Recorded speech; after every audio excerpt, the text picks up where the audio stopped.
Il est disponible sur Vimeo, faites-le tourner, partagez-le. À la base, il y avait 6 heures d'interview qui donneront certainement lieu à un livre avec en plus des témoignages de soignants. Et il faut rappeler aussi que les personnes suspendues, c'est pas que des soignants, tout le personnel qui a travaillé dans les institutions. Donc même les gens qui n'avaient pas de patients, les cuisiniers, les archivistes, les ingénieurs, les jardiniers ont été suspendus. J'ai aussi une pensée, et ce film est aussi pour ces personnes-là, pour les personnes qui sont restées et qui n'ont pas été suspendues et qui sont dans des grandes souffrances. Parce que le choix a été très difficile pour eux. Ils n'ont pas forcément résolu cette dichotomie de je reste, je pars, je me fais injecter, oui, non, un faux, un vrai. Et certains restent dans beaucoup de colère, beaucoup de souffrance aujourd'hui. Et certes, ils n'ont pas perdu la matérialité, ils n'ont pas perdu leurs amis pareil, mais leur situation est assez difficile. Parce que c'est un choix perpétuel à repenser à chaque fois que le pass vient à échéance. Ben, si vous avez des questions, on peut commencer à échanger.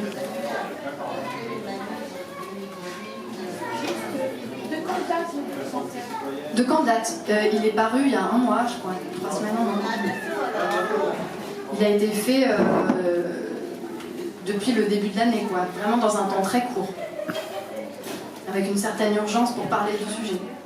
Moi, j'ai besoin de le dire, c'est peut-être pas juste, la réalisatrice ou le réalisateur devrait être là, j'aimerais bien pouvoir en parler, mais je trouve que c'est un documentaire qui parle vachement de violence, et j'ai ressenti une violence hyper forte, c'est que ça parle que des médecins suspendus, que des gens qui ont fait des études et qui sont suspendus. Et à part Louis Fouché qui l'évoque, on parle pas des aides à domicile, on parle très peu des autres gens. En fait, il y a plein de gens qui croient que les aides à domicile, elles ont le droit de travailler si elles ne sont pas vaccinées. Et eux aussi, ils ont été jetés à la rue. Et même dans ces documentaires-là, on les oublie. Et je trouve ça, pour un documentaire qui traite sur la violence, de mettre les gens à la porte, mais je trouve ça d'une violence. Et en plus, c'est des gens, pour beaucoup, qui socialement n'ont encore moins eu le choix. Et je trouve ça vraiment dommage que ça n'ait pas sa place. Donc je comprends que ce soit axé sur l'hôpital public et que l'hôpital public s'effondre. Ok, ça on est tous d'accord, il faut en parler. Mais quand même, on n'est pas obligé d'oublier plein de gens qui font un travail monstre aussi, qui est hyper dur, qui est au niveau lance-pierre et qui ont encore moins le choix que les autres et qui ne vont pas travailler quand ils ont refusé le vaccin. Et il y en a un paquet qui ont pleuré en allant être vaccinés. Et je trouve qu'il y a cette violence-là dans ce documentaire. Si le réalisateur avait eu plus de 3 mois pour faire son documentaire, il aurait pu, je pense, inclure les pompiers, etc. Mais là, il fallait des intervenants dont il connaissait le propos, qui allaient pouvoir créer un narratif dans le documentaire aussi. Créer une histoire et pas juste des témoignages, en fait. L'idée de départ, enfin telle que moi je l'ai compris, c'était aussi de donner envie localement, en fait, que chacun fasse dans son collectif des films, des témoignages, que tout le monde s'empare de cette idée-là. Après, ça a été très dur à réaliser en un temps record pour que ce soit prêt pour une période électorale, par exemple, et puis qu'on n'en parle pas l'année prochaine quand plus personne n'est concerné ou que tout le monde a oublié ou tout le monde est passé à autre chose. Mais effectivement, et comme après, chacun voit aussi son sujet. Moi, je trouvais intéressant de parler aussi de ceux qui sont restés, par exemple. Mais c'est un documentaire sur les soignants suspendus et il fallait cadrer le sujet. Mais c'est complètement entendable.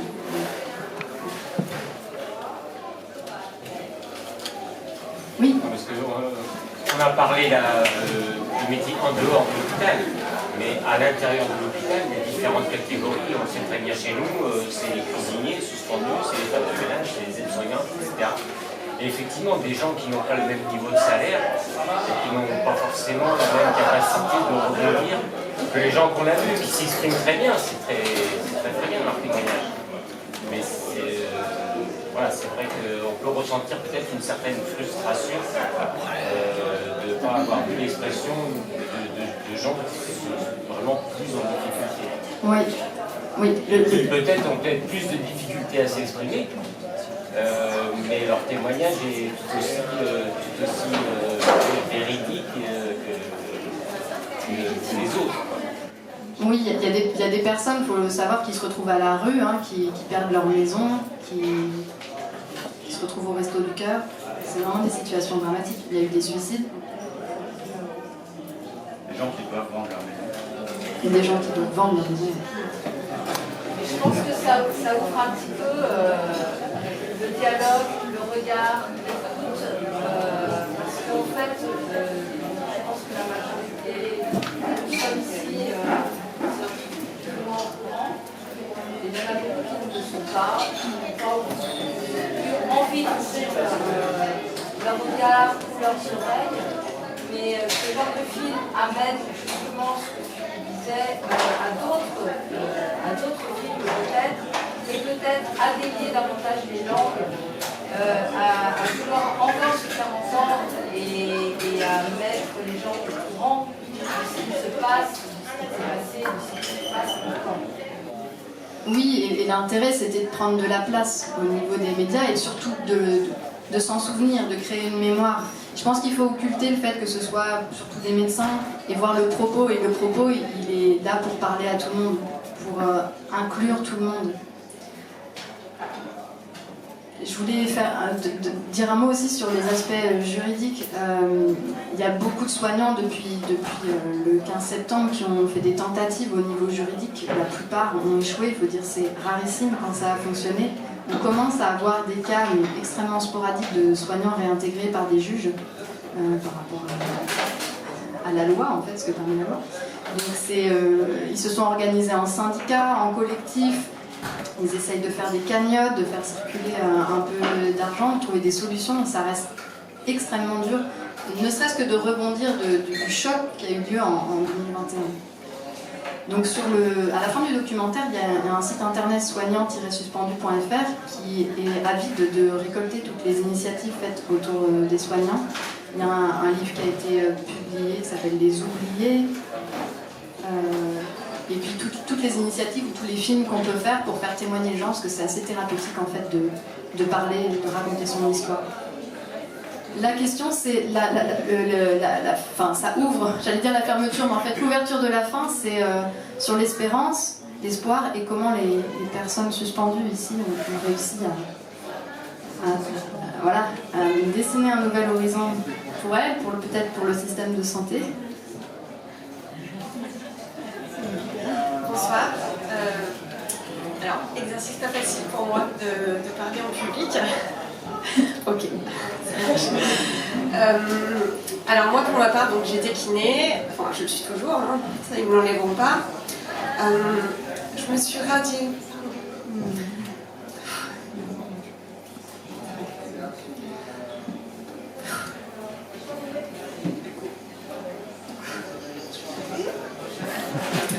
Je me suis radiée dans le Conseil de l'Ordre le 15 octobre, en fait pour pouvoir faire autre chose, parce que si on reste, on ne peut rien faire.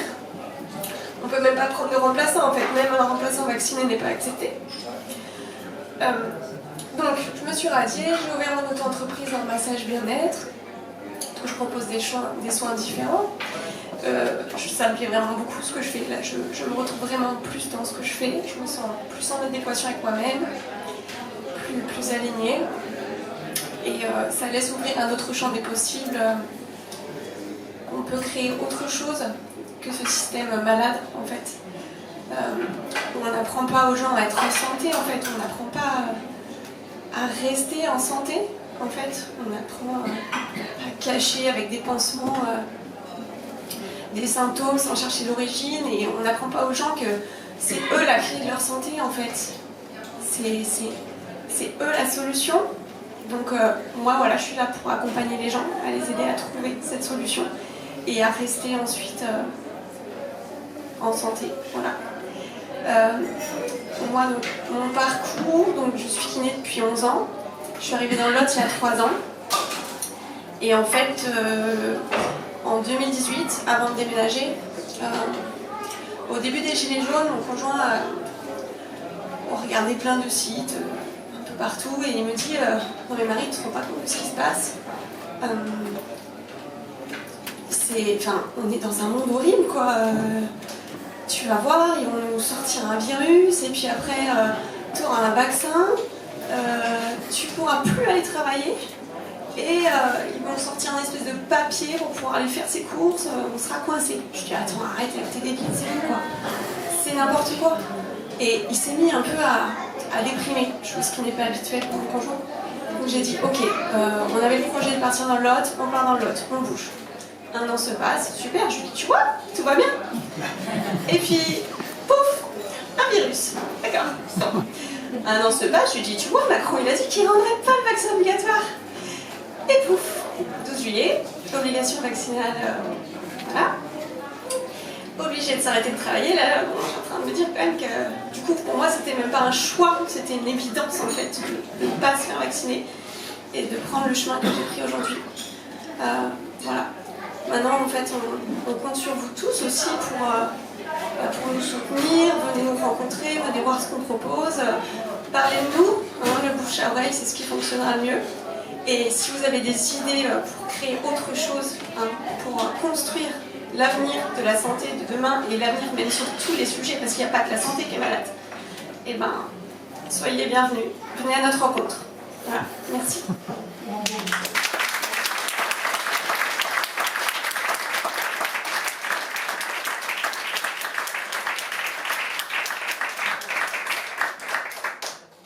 À la projection de la semaine dernière, on était aussi avec Émilie qui a ouvert une arboristerie pas loin d'ici, et avec Hélène Peruzzetto qui était médecin, je suis toujours médecin, mais qui n'a pas repris son activité et qui peut-être la reprendra en médecine chinoise. Voilà. La grande question, c'est effectivement comment à la fin du documentaire c'est abordé, comment maintenant on crée un nouveau système de santé, ou pas de système d'ailleurs. Quelle idée on va avoir, quelle création on va faire, et nous, localement, comment on s'organise aussi pour proposer autre chose. Mais encore faut-il que la demande soit là, et qu'on vienne pas... Enfin, que la demande soit adaptée aux nouvelles propositions qu'on peut faire. Et donc c'est des deux côtés, en fait, que ça doit évoluer et changer. Changer de regard sur sa santé, sur son corps, changer sur... Voilà, savoir réfléchir à qu'est-ce qu'on veut vraiment pour soi. Et le système de santé risque de s'effondrer, dans le sens où c'est de plus en plus difficile d'accéder à des soins, et de plus en plus urgent de réfléchir à comment on veut se soigner et comment on veut reprendre son autonomie en santé. Voilà, ouais. Mais oui, alors Véronique, sage-femme libérale à Saint-Céré, et Adil Bezard, sage-femme... Femme sage. Donc voilà, moi j'étais sage-femme libérale à Saint-Céré, donc j'ai fermé mon cabinet le 11 octobre pour les mêmes raisons. J'avais des raisons médicales, mais qui n'ont pas voulu être entendues, et je suis très contente aujourd'hui d'avoir fait ce choix de toute façon. Donc le 11 octobre, pour la petite histoire, mon mari non vacciné aussi a été hospitalisé pour burn-out. Donc le même jour, je fermais mon cabinet et mon mari était hospitalisé, donc ça a été vraiment très violent. J'ai remonté l'auto-entreprise 4 semaines plus tard, et je suis praticienne Enferaido et conseil en homéopathie pour accompagner les femmes, mais après pour tout le monde, parce que l'Enferaido c'est une technique issue de l'ostéopathie pour faire court, donc c'est une pratique que j'avais depuis 15 ans, que je pratiquais un petit peu en marge, et que maintenant j'ai mis au devant, et je suis très contente de le faire. Là où je voulais témoigner aussi, c'est parce que dans cette aventure, j'ai fait des belles rencontres. Et il y a vraiment effectivement quelqu'un qui a compté, pas que lui, mais effectivement quelqu'un qui a compté. Et au fond de la salle, là, c'est Raphaël Daudra, qui a fait la course de la liberté pour soutenir notre liberté, pour lutter contre les masques pour les enfants à l'école. Il est parti de Lourdes et il est allé à Paris, mais je lui ai passé une micro, j'aimerais bien qu'il se présente. Et voilà, je vais le mettre à l'honneur.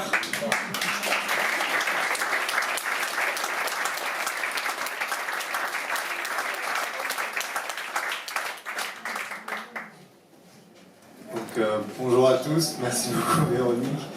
Donc oui, moi je me suis vraiment engagé de façon entière contre toutes les mesures qu'on a subies depuis le début de cette crise. Donc je n'ai pas porté le masque une seule fois, jamais nulle part, ni respecté les couvre-feux et les confinements. Ce qui fait que des fois j'ai failli me battre avec les forces de l'ordre. Après bon, moi je suis boxeur professionnel en boxe thaïlandaise, donc je me suis bien tiré. Et ensuite, particulièrement cet été, bon, ça faisait des années que moi j'étais assez hors système, mais vraiment cet été je me suis radicalisé quand j'ai vu ce qui se passait. Donc j'avais mon passeport qui arrivait à expiration, qui était ma dernière carte d'identité. Donc au lieu de le renouveler, je l'ai brûlé. J'ai jeté ma carte bancaire et je n'ai plus de téléphone depuis 2019. Donc du coup je suis vraiment complètement émancipé de ce système et j'ai un certain nombre d'amendes accumulées à mon nom que je leur ai dit je ne réglerai pas. Et donc aujourd'hui, j'ai vraiment la possibilité de retourner dans ce système, donc je suis vraiment aussi complètement dans cette question de reconstruire le monde, un nouveau monde, et de faire s'effondrer leur système à eux qui est vraiment basé sur la mort du vivant, que ce soit le règne végétal, animal ou humain. Donc c'est pas un système de santé, les gens qui sont dans ce système-là sont de plus en plus mal portants, ils sont pas capables de penser par eux-mêmes, et ils sont pas vigoureux. Donc c'était aussi tout le but de la course en fait, donc je suis parti des Pyrénées en courant jusqu'à Paris pour incarner le mythe de Prométhée qui est celui de la révolte. Donc je courais avec un flambeau une trentaine de kilomètres par jour et le soir pour créer du lien, on dormait chez l'habitant, donc on postait des vidéos sur les réseaux sociaux. Donc voilà, évidemment en réaction à toutes ces mesures de gestes barrières, de masques, donc vraiment créer du lien, cette dimension de lien qui est bien soulignée dans le documentaire est vraiment primordiale. Donc pour créer le monde de demain. Donc après, bon, moi j'ai une pensée anarchiste à ce niveau-là. Les gens ont eu un mauvais avis sur le terme anarchiste. En fait, arché en grec veut dire premier. Donc l'anarchiste, c'est l'absence de primauté, personne ne prime l'un sur l'autre. Ça ne veut pas dire le désordre, qu'on ne s'organise pas. Ça veut dire qu'on s'organise de façon horizontale, que du coup on est tous complémentaires, mais que personne ne prime sur l'autre et il n'y en a pas un qui impose quoi que ce soit à l'autre en fait. Donc c'est vraiment comme ça que je vis. Donc comme je vous ai expliqué, j'ai un mode de vie très alternatif, complètement émancipé du système. Donc moi je propose mes richesses aux gens et en échange les gens me donnent ce qui me manque. Donc moi c'est la matérialité qui me manque, je n'ai aucune propriété. Donc moi j'offre mes richesses en boxe thaïlandaise où je partage mes connaissances en philosophie et je suis passionné de mythologie aussi, d'où le mythe de Prométhée, donc pour ceux qui savent, qui est le mythe de la révolte, la liberté de choix individuelle face au despotisme qui est incarné par Zeus dans le mythe.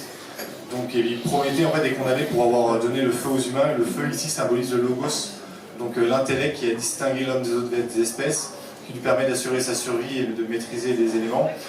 Donc cette capacité vraiment de penser par soi-même, de choisir par soi-même et pour soi-même, que les autorités lui retirent, donc je pense qu'on est en plein dedans. Donc c'est vraiment pour ça qu'on a choisi ce mythe. Et donc voilà, donc ce soir j'ai été amené ici par Véronique qui nous a hébergés pendant la course de la liberté justement parce que comme je disais que tous les soirs on dormait chez l'habitant, c'était une dimension primordiale.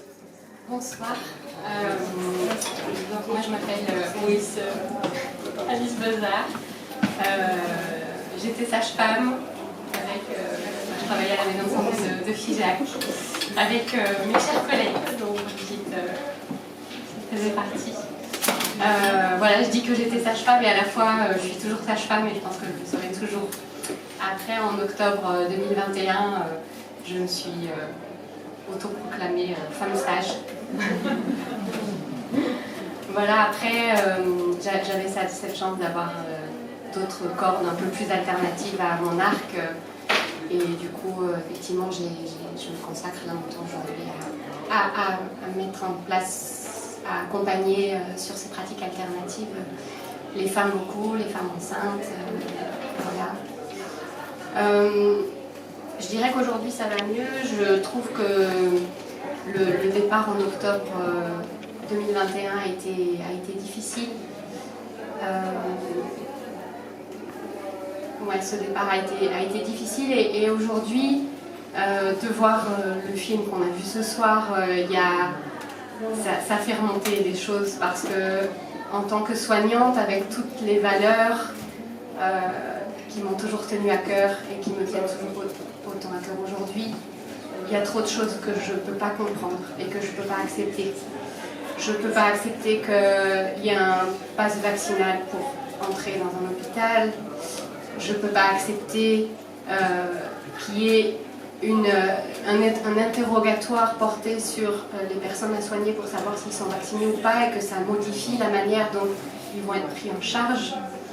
Je ne peux pas accepter qu'on oblige des individus à recevoir des produits contre leur gré.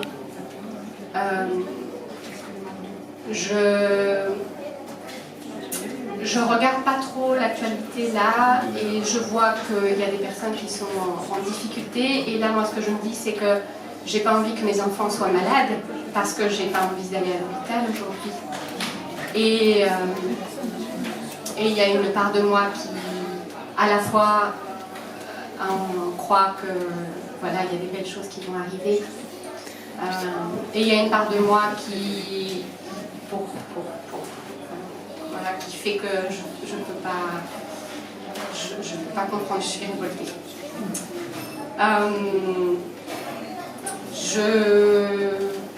Je trouve ça important que le message qui est passé ce soir, et effectivement, je te rejoins dans le fait que c'est important de bien souligner que les soignants n'ont pas été les seuls à avoir à être dans ce contexte-là difficile de violence, de chantage. On a reçu des lettres, enfin voilà, c'était vraiment très, très violent.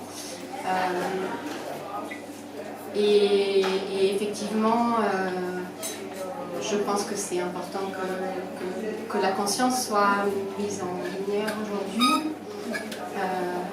que le message soit passé, que les voix se délient.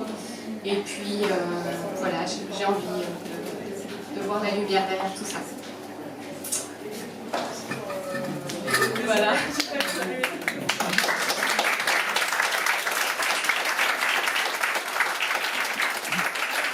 Et alors la question, moi j'étais médecin généraliste sur Figeac, en libéral. Je m'étais installée en 2019. Et voilà, alors comment j'ai rebondi ? En fait, sur le coup, moi j'ai pas du tout pensé à rebondir. Déjà, je dois dire que j'étais assez fragilisée par ces 2 ans de crise en fait. Moi, en plus, j'ai connu que ça, le Covid, parce que je m'étais installée l'été 2019. Après, j'étais en congé maternité, j'ai repris en fait, on avait commencé à travailler masqué. Bon, alors voilà, aussi dans ma pratique un moment, en août, moi ce qui m'a fait bizarre, c'est de voir les gens arriver avec un masque. Et là, je me suis dit non, ça me gêne trop dans mon travail, je peux pas voir le visage des gens, on peut pas interagir. Donc en fait, je regardais, on a 30 morts par jour en France du Covid. Ce que je faisais, pour moi, ça justifiait pas, c'était pas en adéquation avec la réalité. 30 morts par jour en France du Covid, ça justifie pas que je sois en blouse, que j'aère toutes les 5 minutes, que je désinfecte tout. Donc en fait, j'ai pris un peu de recul par rapport à ça et je me suis dit, bon, là, je vais travailler en fait sans masque, parce que c'est important que les gens ils voient mon visage, que je leur souris en arrivant. Et je leur disais, en fait, vous savez, on est à moins d'1 mètre et quand je vous examine, moi je mets un masque FFP2. En théorie, le masque c'est pour protéger des émissions. Donc voilà, en fait, j'ai fait 1 an comme ça, mais c'était quand même un peu, je pense, dur parce que les gens arrivaient, étaient assez angoissés. Après, voilà, personnellement, j'avais une grande qui maintenant a 10 ans, mais en octobre 2020, quand ils ont commencé à masquer les enfants, pour moi, c'était pas possible de l'envoyer à l'école avec le masque. Déjà que moi, voilà, je vous dis ça en tant que médecin, je travaillais pas, très peu masquée, donc voilà, je vous dis ça, j'ai pas eu de Covid pendant que je travaillais pendant 1 an, j'ai pas eu de cluster au cabinet, ça c'était la réalité. Je dis pas que ça vaut pour tous les cabinets, en tout cas moi ma réalité c'était ça. Hein. J'ai vu des patients Covid, mais je l'ai pas attrapé après. Et, ouais. Donc là en fait c'était un choix un peu forcé. En fait on a décidé de faire l'école en famille, mais bon, ça faisait quand même beaucoup en fait, devoir assumer un projet d'école en famille, devoir gérer le cabinet. Et je sentais déjà l'été 2021 que j'étais assez fatiguée. Et dans tous les cas, il fallait que je fasse une pause en fait. Et voilà, et puis en fait, il y a cette loi qui est arrivée. Au début, je regardais de loin. Je pensais pas qu'on était concerné en libéral. Et puis en fait, ça a eu ce jour-là, début octobre, où j'ai reçu un recommandé Et on disait, alors je sais pas si j'ai des collègues qui en ont parlé, mais dans ce recommandé, on disait, bah, ok, soit vous me présentez, c'était le directeur régional de l'ARS qui me dit, soit vous me présentez un certificat de vaccination sous 48 heures, ou alors j'appelle votre CPAM référent pour arrêt des remboursements, j'appelle le procureur de la République pour exercice illégal de la médecine. Donc ils expliquaient que je pouvais encourir des peines jusqu'à 6 mois d'emprisonnement, 3 700 € d'amende et peine d'intérêt général. Et ensuite, ils me disaient que j'allais être signalée au Conseil national de l'ordre des médecins pour une procédure disciplinaire. Alors moi j'ai vu ça, je fais waouh, mais qu'est-ce que c'est? Enfin, on peut pas discuter, surtout je m'attendais à être suspendue, mais en fait en théorie en libéral, si on est suspendu, soit c'est par l'ordre, donc ça met un petit peu de temps, on est prévenu avant, ou alors on peut être suspendu effectivement par le directeur d'ARS si on est très dangereux pour les patients. Et donc là c'est une procédure un peu en urgence, il nous envoie une lettre, normalement c'est comme ça que ça devrait se passer, et puis il y a un entretien, mais je me disais nous c'est pas possible, on est trop nombreux, en libéral il peut pas, le directeur régional d'ARS Occitanie, nous recevoir tous en un, donc voilà. Mais par contre cette lettre je m'y attendais pas, et voilà en fait pour tout vous dire, quand j'ai reçu cette lettre, je pouvais plus travailler, je pouvais plus voir les gens, j'étais plus là. Au début je me suis dit oui je vais continuer à les voir, je vais décaler les facturations, mais en fait j'y arrivais plus quoi. Et voilà, donc j'ai dû fermer d'un coup. En plus, ça s'est mal tombé, mais j'avais un week-end de garde juste après, donc il a fallu trouver en urgence quelqu'un qui reprenait. Donc j'ai eu des retours très, très violents en fait, de pas mal d'autres collègues, quoi, qui je comprends tout à fait leur colère, et puis le fait que ça arrive au dernier moment, mais en fait, j'étais pas responsable de ça, il fallait qu'ils écrivent à Olivier Véran ou au directeur d'ARS, mais leur colère, en fait, elle s'est retournée sur moi, quoi. Et donc en fait, tout ça, ça m'a vraiment anéanti. Ouais, j'ai passé vraiment un mois difficile, le mois d'octobre-novembre.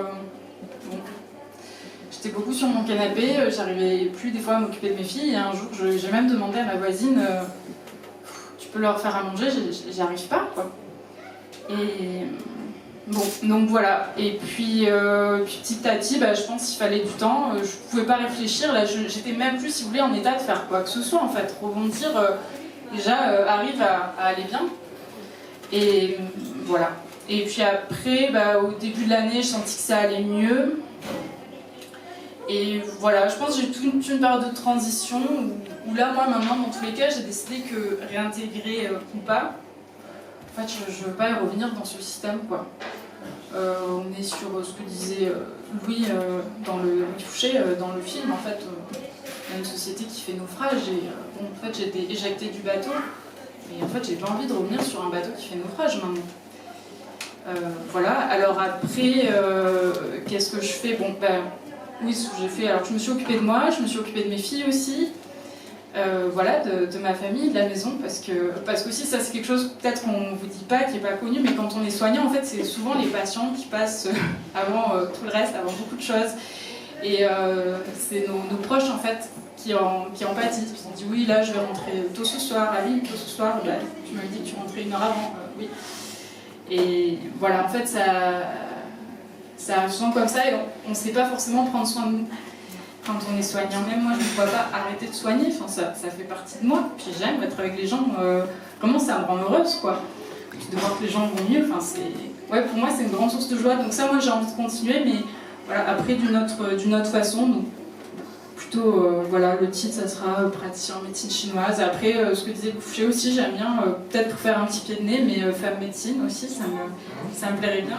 Alice, elle est plus sage-femme, elle est femme sage, donc voilà, c'est en réflexion, mais en tout cas moi je vais reprendre, je vais continuer à soigner comme ça, à m'occuper des gens comme ça. Et puis ça, autre chose, après la partie, on va dire un peu difficile pour moi, le deuil à faire, c'est que quand on est forcément dans le public, on dit on a accès à tous, des soins remboursés quoi. Donc là c'est vrai que c'est finalement je crois que la partie la plus dure à accepter, c'est de dire si je vais là, voilà, ça sera plus remboursé. Donc après, on peut toujours dire s'arranger avec les patients, parce que moi le but c'est pas d'exclure les gens du soin. Mais en même temps, il faut que je puisse vivre de mon métier. Donc ça, c'est encore en cours de réflexion. Parce que là, je ne me vois pas, dans tous les cas, pouvoir revenir dans ce système, même dans les années qui reviennent, même si 2-3 ans.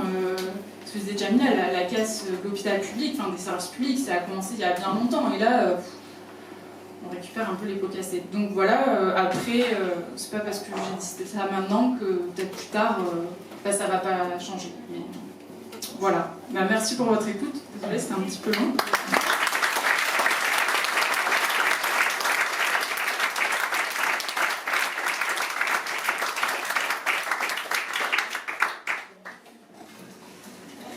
Oui, moi j'étais kiné et je ne suis plus et je ne reviendrai plus non plus dans le système. Voilà, parce que je ne reviens pas chez des gens qui sont un peu pervers. Et je pense qu'il y a pas mal de soignants, des gens qui sont entre les deux, même des gens qui ont fait la vaccination par contrainte, qui n'en parlent pas et c'est un peu tabou parce que moi je fais le parallèle en toute proportion gardée, mais avec comme les gens qui sont violés ou qui sont agressés sexuellement ou les incestes, en fait les victimes n'en parlent pas, ils mettent des années des fois à en parler. Et du coup c'est tabou. Hein. Et après, même les gens qui le savent, ils n'en parlent pas non plus. Moi je suis époustouflé par les élus. J'ai un master en droit, donc j'ai fait des études juridiques. Après, ça n'a pas de rapport non plus forcément, mais je suis époustouflé. J'ai cherché, je suis curieux par nature, j'ai cherché à comprendre ce qui se passait. Donc j'ai toutes les preuves objectives. Il y a des rapports. En avril 2020, il y avait déjà un rapport du gouvernement pour mettre des bracelets électroniques aux personnes l'été 2020. C'est pas arrivé l'été 2020, c'est arrivé l'été 2021 avec le pass sanitaire. Toutes les données, elles sont stockées chez Microsoft.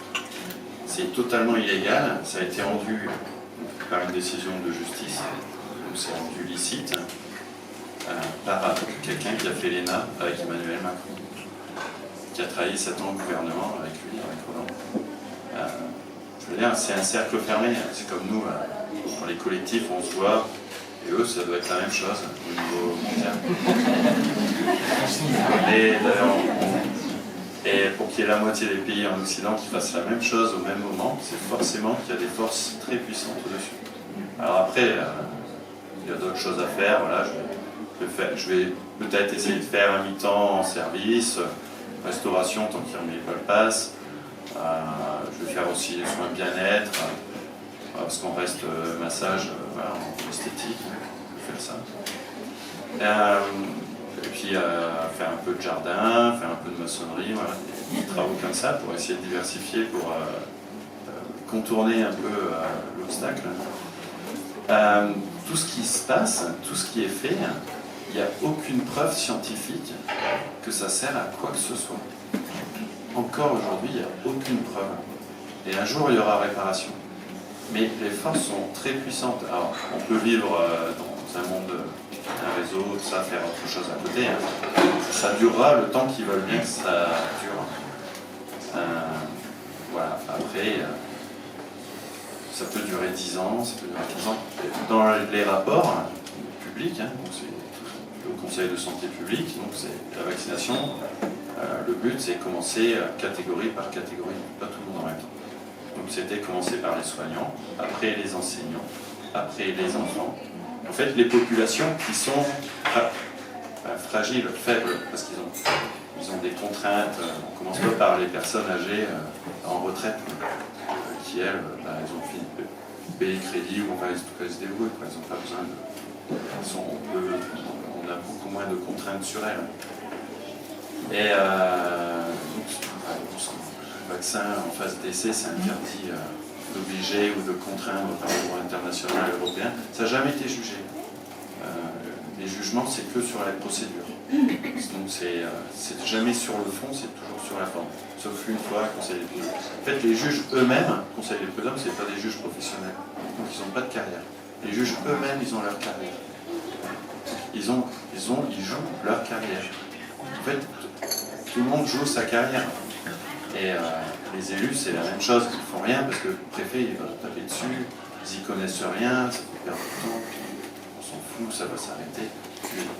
Et là, le pass est suspendu, enfin je veux dire, la vaccination, on n'en parle pas, mais ça peut très bien revenir à la rentrée. Le problème, il est politique, la résolution, elle sera politique. Après, on peut faire un monde autre part, voilà, s'expatrier aussi, hein. Je connais des gens qui partent à l'étranger. Alors, privilégier des destinations plutôt sympathiques. Pour ceux qui aiment le soleil, il y a le Monténégro. Pour ceux qui aiment le froid, il y a l'Islande. Essayez de privilégier les petits pays qui sont moins sujets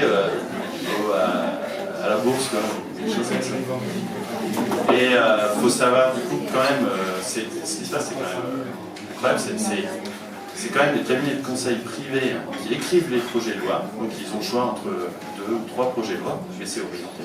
C'est un peu comme au niveau local avec les bureaux d'études, et après les élus, vraiment, ils choisissent ce qui leur convient le mieux, sachant qu'en général, ça se ressemble. Et ces gens-là, cabinets de conseil privés, travaillent aussi pour les laboratoires pharmaceutiques, pour les GAFAM, et en plus, ils sont payés dans les paradis fiscaux. Tout ça, c'est prouvé, c'est des documents officiels, c'est des témoignages, des rapports des commissions sénatoriales. Il n'y a rien de complotiste. Et ça passe crème. Et quand c'est les cabinets privés ou les gouvernants qui travaillent pour les gouvernants, ils doivent avoir une ristourne dans les paradis fiscaux, mais quand c'est la définition du fascisme. C'est le contraire de l'intérêt général. C'est quand on travaille pour des intérêts privés. C'est juste une définition. Voilà, en plus, le juge, voilà, normalement il y a des critères de proportionnalité, des critères d'évolution épidémiologique. Normalement, la suspension, si le juge faisait bien son boulot, donc Hélène, tac, elle est médecin, il y a 2 cas Covid, 3 cas Covid, 4 cas Covid dans la même semaine. Là, la Sécu téléphone à Hélène, ouais, là, il y a des cas Covid, il faudrait vous arrêter parce que peut-être il y a un cluster ou quoi. Donc 15 jours de 3 semaines de pause. Ça, c'est de suspension. Et après, vous reprenez. Normalement, c'est ça. C'est comme ça que c'est écrit et c'est comme ça que ça devrait se passer. Parce que là, ça va faire 10 mois de suspension, c'est plus une suspension, c'est une terminaison.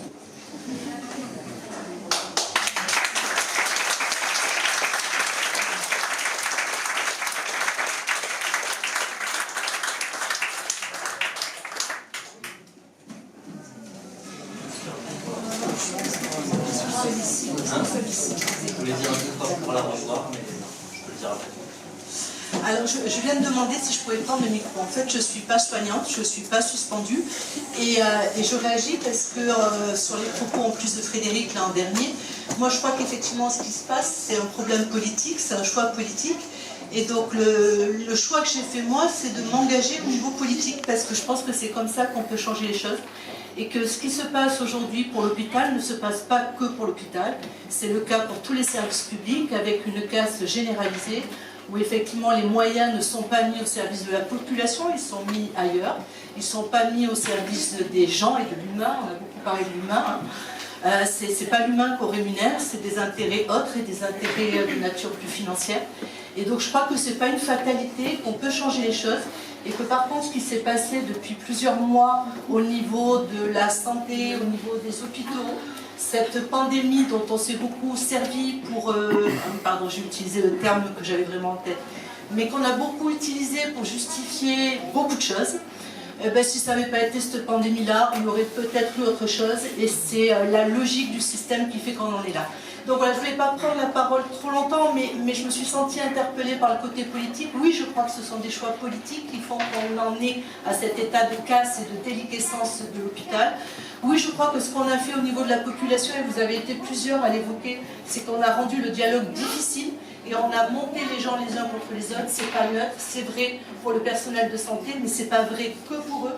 Et entre autres, sur ces suspensions, on a monté toute une partie de la population contre toute l'autre, parce que tout le monde a pris position d'une manière ou d'une autre pour ou contre le vaccin, pour ou contre le port du masque, et ça a créé des soucis, je crois que certains l'ont évoqué, même à l'intérieur des familles. Donc il y a vraiment quelque chose de plus large, de plus général derrière, et puis je crois aussi, et c'est pour ça que moi j'ai envie de m'impliquer, de m'investir, je crois aussi que ce n'est pas une fatalité, et que si on n'est pas d'accord pour vivre dans cette société-là, on peut toujours agir.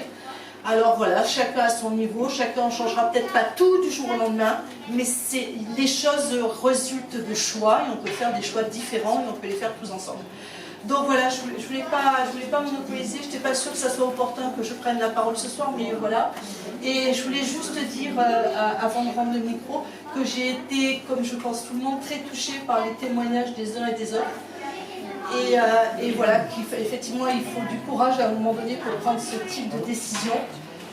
Mais que c'est comme ça qu'on avancera aussi, hein, si on est capable à un moment donné de dire que non, c'est pas comme ça qu'on veut vivre et que ces choix de société, on veut les faire ensemble. Je reviens sur l'hôpital, mais l'hôpital avec la rémunération à l'acte et le fait de ne plus demander l'aide de personne, c'est pas ce qu'on veut, c'est pas ce qu'on veut dans les écoles, c'est pas ce qu'on veut pour la SNCF, c'est pas ce qu'on veut pour la Poste, et j'en passe, et certainement des meilleurs. Et donc voilà, je pense que c'est très bien qu'on s'écoute, qu'on ait ces témoignages ce soir, qu'on les généralise et qu'on se mobilise tous pour pas laisser faire ce qui nous paraît inacceptable. Voilà, je vous remercie. On en a déjà dit. Parce que moi j'ai quand même interpellé Madame Chénière qui n'était pas au courant. C'est normal. Donc, le propos là, je ne sais pas si on a entendu, mais c'est qu'il y a des députés qui vont peut-être être bientôt réélus qui ne sont pas au courant de la situation.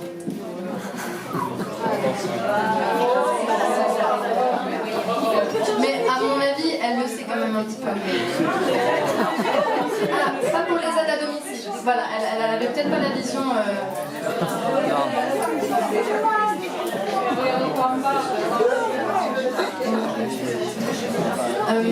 Donc on va juste conclure aussi la citation. Les jardiniers de l'hôpital aussi, elle n'est pas au courant. Effectivement, comme disait Fred, on peut partir, on peut changer de pays, on peut aussi rester et voir que dans cette adversité-là, en fait, il y a plein de belles choses qui peuvent émerger. Et même si c'est très dur, on peut. Voilà, l'époque est à de nouvelles choses qui sont très réjouissantes, l'entraide, la créativité, l'évolution de soi, l'évolution personnelle aussi, et l'évolution collective. Et donc, moi je nous invite à tous nous applaudir pour l'ouverture qu'on s'autorise en fait à vivre en ce moment. Applaudir les soignants, applaudir les soignants.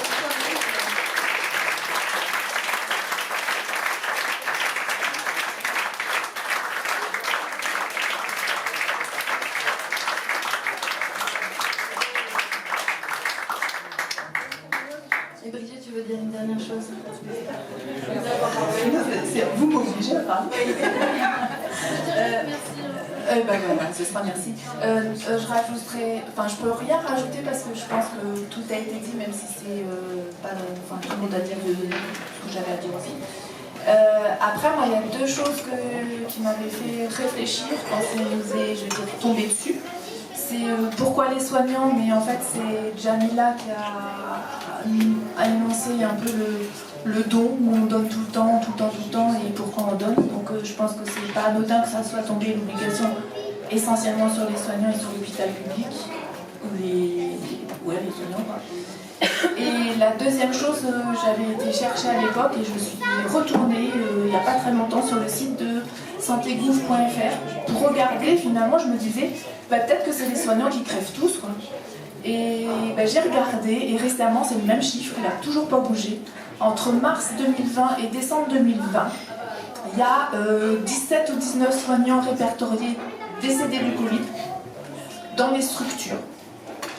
Et 52 et quelques en libéral. Voilà, sur la France. Entre mars et décembre 2020.